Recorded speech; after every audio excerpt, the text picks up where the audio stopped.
नमस्कार प्रिय मित्रों, आपका बहुत बहुत स्वागत है आपका अपने YouTube चैनल नक्षत्र ज्योतिष ज्ञान में। प्रिय मित्रों, आज हम राहु का 12 भावों में विभिन्न परिणाम राहु देव कैसा देते हैं यह जानेंगे। दोस्तों, पहले हमें ये बात जाननी बहुत ज़रूरी है कि राहु किन किन लग्नों में कारक होते हैं। तो मैंने राहु की कारक लग्न लिख दी हैं कि राहु इन 6 लग्नों में कारक होते हैं। जैसे वृषभ लग्न जो शुक्र देव की लग्न है, मिथुन लग्न जो बुध देव की लग्न है, कन्या लग्न बुध देव की लग्न है, तुला लग्न शुक्र देव की लग्न है, मकर और कुंभ लग्न शनि देव की लग्न है। इन 6 लग्नों में राहु कारक हो जाते हैं और ऐसा देखा गया है कि 80% केसों में ये अच्छा ही परिणाम देते हैं। परंतु अगर इनकी प्लेसमेंट खराब हो जाए तो ये इन लग्नों में भी खराब फल दे देते हैं, लेकिन उतने खराब फल फिर भी नहीं देते हैं जितना ये अकारक लग्नों में देते हैं। तो दोस्तों, आज हम देखते हैं राहु का 12 भाव में अलग अलग क्या परिणाम रहता है। तो राहु प्रथम भाव में, राहु प्रथम भाव में जातक को मायावी स्वभाव का बनाएगा। व्यक्ति का स्वभाव समझ ही नहीं आएगा आपको कि ये व्यक्ति किस स्वभाव का है। व्यक्ति गूढ़ ज्ञानी होगा और कभी भी अपनी परेशानियों को सामने वाले के सामने कभी प्रकट करने वाला नहीं होगा। ये कभी भी अपनी क्या परेशानियां हैं कभी सामने वाले के सामने प्रकट करना पसंद नहीं करता। जिस माहौल में होगा उसी माहौल में ढल जाएगा, ऐसा व्यक्तित्व बन जाता है ऐसे व्यक्ति का। अपनी सप्तम दृष्टि से यह विवाह स्थान को देखता है, तो ऐसे जातकों का देखा गया है कि वैवाहिक जीवन उतना अच्छा नहीं होता जितना कि एक सामान्य रूप से होना चाहिए। अब आ जाते हैं राहु का द्वितीय भाव में।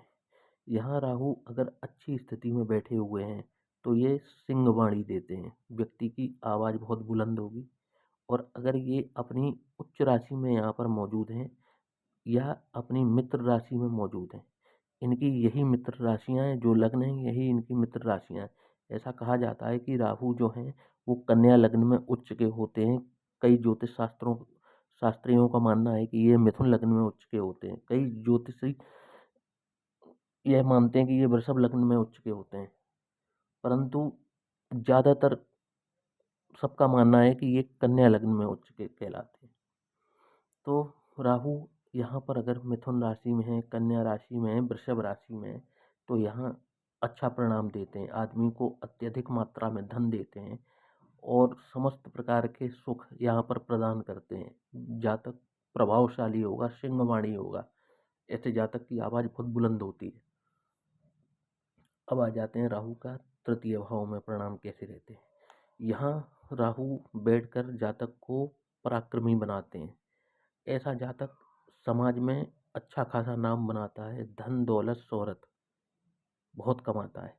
ऐसा कई बार देखा गया है कि यहाँ स्थित राहु जातक अपने भाई बहनों में सबसे छोटा होता है और यहाँ पराक्रमी बनेगा, फेमस हो जाएगा। जातक फेमस हो जाएगा और बहुत मात्रा में धन, प्रचुर मात्रा में जिसे कहा जाता है, यहाँ पर धन अर्जित करता है। राहु पराक्रमी हो जाता है, शत्रुहंता एक तरीके से बना देता है। चतुर्थ भाव में राहु, चतुर्थ भाव में राहु के परिणाम मिश्रित रहते हैं। अगर यहाँ राहु का अगर प्लेसमेंट अच्छा है तो भूमि भवन वाहन के सारे सुख आपको उच्च कोटि के प्राप्त कराएगा। लेकिन यदि यहाँ राहु बिगड़ जाए तो आपको पेट संबंधित समस्या ये देगा ही देगा। आप सुख के बजाय दुख खोजने वाले इंसान हो जाएंगे कि कैसे दुखी रहा जाता है। ये इस राहु की प्लेसमेंट वाले जातक से अच्छा कोई नहीं जानता कि खुशी के माहौल में दुख कैसे लाया जाता है। ये इस जातक से बेहतर कोई नहीं जानता। अगर यहाँ राहु की स्थिति बहुत ज़्यादा अच्छी है तो ये भूमि भवन वाहन के सुख उच्च कोटि के देगा, और अगर यहाँ प्लेसमेंट अच्छी नहीं है तो रिजल्ट इसके जस्ट विपरीत आएंगे। पंचम भाव में राहु की स्थिति अगर बहुत अच्छी है तो ये शेयर बाजार, लॉटरी, सट्टा, जुआ, आकस्मिक धन, यहाँ पर आपको बैठ के राहु इतना दिला देते हैं कि आपने सोच भी नहीं सकते। बहुत प्रचुर मात्रा में आपको यहाँ धन प्राप्त होते हैं पंचम भाव में राहु बैठकर। लेकिन यहाँ अगर ये बिगड़ जाए तो आपकी शिक्षा में बाधा, आपकी संतान में बाधा और आपको शेयर मार्केट से नुकसान, ये अगर यहाँ अपनी शत्रु राशि में बैठ जाएं या शत्रु नक्षत्र में बैठ जाएं तो ये यहाँ पर इस तरीके के परिणाम भी दे देते हैं। मित्रों, यही है षष्ठम भाव में, यहाँ परम शत्रुहंता योग निर्मित करते हैं राहु। अगर ऐसे कहते हैं कि ऐसे राहु जिनका छठे भाव में राहु हो, इनके शत्रु होंगे जरूर, शत्रु भी बनेंगे और कोई छोटे मोटे शत्रु नहीं बनते, और फिर ये उनका दमन करते हैं। इसलिए इनको परम शत्रुहंता यहाँ पर योग ये बनाते हैं राहु।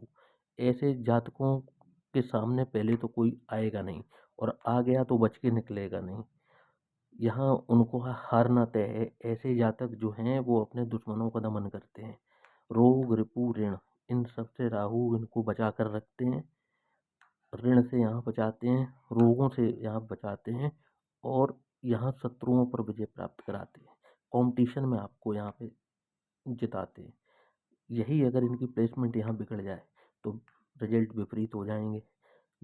जातक कर्ज में फंस जाएगा, जातक के शत्रु अत्यधिक मात्रा में होंगे, और जातक की रोग जो हो जाएंगे वो आसानी से पकड़ में नहीं आएंगे। ऐसे रोग जातक को घेर लेंगे जो जातक के डॉक्टर भी उसको पकड़ नहीं पाएगा। सप्तम भाव में राहु का प्लेसमेंट जातक को वैवाहिक जीवन के लिए कभी भी अच्छा नहीं कहा गया है। यहाँ पर बैठकर राहु वैवाहिक जीवन में तलाक तक की नौबत ला के रख देते हैं, ये सप्तम भाव में ऐसा देखा गया है। और ये 10 में से 9 कुंडलियों में ये योग प्रभावी होता है।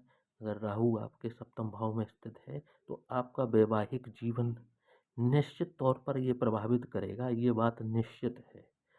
यदि यहाँ बैठे राहु पर कहीं से देवगुरु बृहस्पति की दृष्टि पड़ जाए तो कहीं जाकर विवाह चलेगा, वरना यहाँ पर 90% केसों में ये राहु तलाक तक की नौबत ला के दे देता है।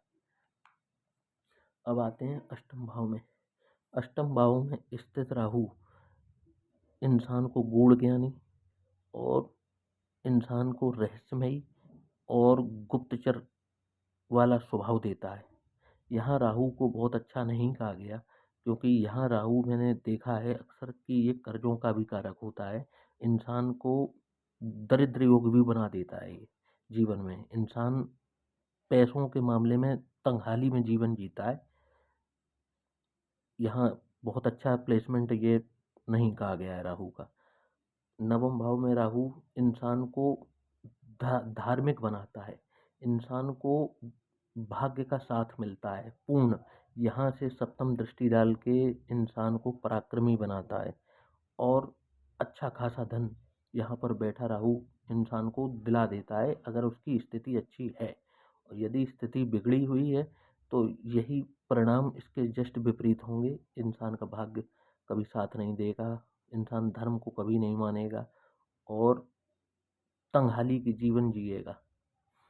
अब आते हैं दसम भाव में राहु। यहाँ का राहु, कई ज्योतिषियों ने इसको मगरमच्छ की उपाधि दी, कई ज्योतिषियों ने इसको गधे की उपाधि दी। कहने का मतलब है कि मगरमच्छ जैसे आलसी होता है, ऐसा ही यहाँ का राहु स्थित व्यक्ति का देखा गया है कि वो जबरदस्त आलसी होता है अगर बिगड़ी हुई अवस्था में हो, या फिर काम करेगा तो इतना काम करेगा कि उसे गधे तक की उपाधि दी गई है। यहाँ पर स्थित राहु एक चीज जरूर है, राजनीति के लिए अच्छा कहा गया है कि ये राहु अगर अच्छी स्थिति में है तो ये आपको राजनीति में पहचान दिला देगा।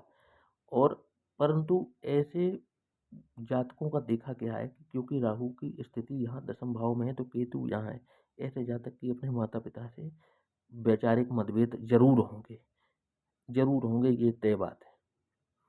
परंतु यह राहु यहाँ राजनीति के लिए अच्छा कहा गया है। अब आ जाते हैं राहु 11वें भाव में। यहाँ बैठकर राहु व्यक्ति को एक से अधिक आय स्रोत देता है, अच्छी मात्रा में धन देता है, परंतु वो धन किस मार्ग से आ रहा है, वो मार्ग इलीगल है या लीगल है, ये राहु की स्थिति पर डिपेंड करता है। पर ये बात सच है कि राहु यहाँ पर बैठकर इंसान को धन के लिए, धन के मामले में बहुत अच्छा रहता है राहु यहाँ का। वो इलीगल वे में भी पैसा आता रहता है, ऐसे जातक को अच्छा खासा आता है।